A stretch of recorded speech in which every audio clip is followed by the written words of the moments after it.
the tales that fishermen tell when summer's work is done. Of fish they caught, of birds they've shot, of crazy risks they've run.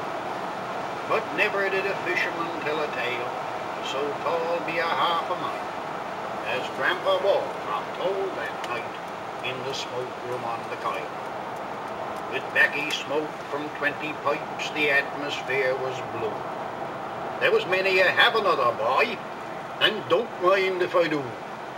When somebody suggested that each in turn should spin a yarn about some circumstance he'd personally been in.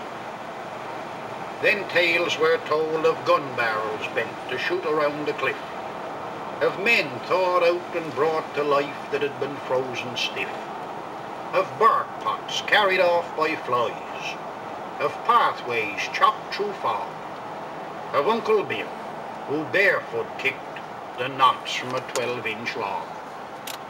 The loud applause grew louder when Uncle Mickey Shea told of the big potato he'd growed in Gander Bay. Too big to go through the cellar door, it lay at rest nearby, until one rainy night that fall, the pig drowned in its eye.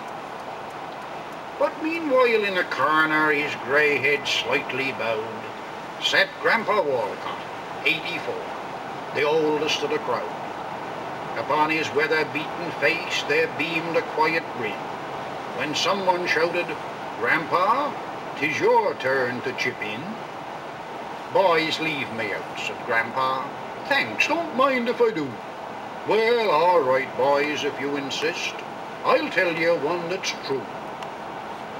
It's a story about jigging squids I'm going to relate that happened in Pigeon Inlet in 1888. Me, I was just a bedlamer, a-fishing with me dad, and prospects for the summer were looking awful bad.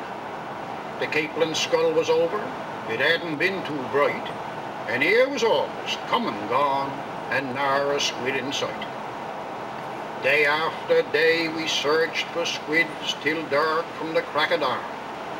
We dug up clams and cocks and hens till even these were gone, and still no squids. So in despair we give it up for good, and took our gear ashore and went a-cutting firewood. Well, one morning we were in the woods with all the other men, and wondering if we'd ever see another squid again. Father broke his axe that day, so we were the first ones out, and as we neared the landwash, we heard the women shout, "Come hurry, boys, the squids is in." We jumped aboard our boat and started out the harbour, the only crew afloat. But soon our keel begun to scrunch like scraping over skids. "Father," says I, "we've run aground." "Me son," says he, "the squids." Says he, "the jigger, heaving out," and quick as a flash I did, and soon as it struck the water, 'twas grappled be a squid. I hauled him in, and what do you think? Just as he crossed the rail, I'm blessed if there wasn't another squid clung to the first one's tail, and another clung to that one, and so on in a string. I tried to shake him loose, but Father said, "You foolish thing, you've got something was never seen before in Newfoundland. So drop the jigger, grab the string, and pull hand over hand." I pulled that string of squids aboard till the boat could hold no more. Then we hitched it in the risings and rowed for the shore. The crews were coming from the woods, they'd heard the women bawl. But Father said, "Don't hurry, boys, we've squids enough for all."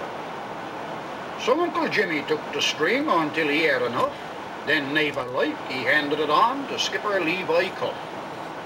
From stage to stage that string was passed throughout the whole night long, till daylight found it on Eastern Pont with Uncle Billy Strong. Now Uncle Bill, quite thoughtfully before he went to bed, took 2 half hitches of that string round the grump on his stage head. Next morning Hartley's Harbour heard the news, and up they come in a trap skiff with 3 pair of oars to tow the string down home.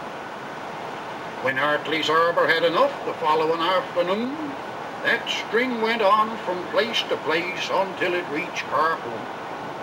Now, what happened to it after that, I don't exactly know, but people say it crossed the straits and ended in Fort Hull. Yes, tall are the tales that fishermen tell when summer's work is done, of fish they've caught, of birds they've shot, of crazy risks they've run.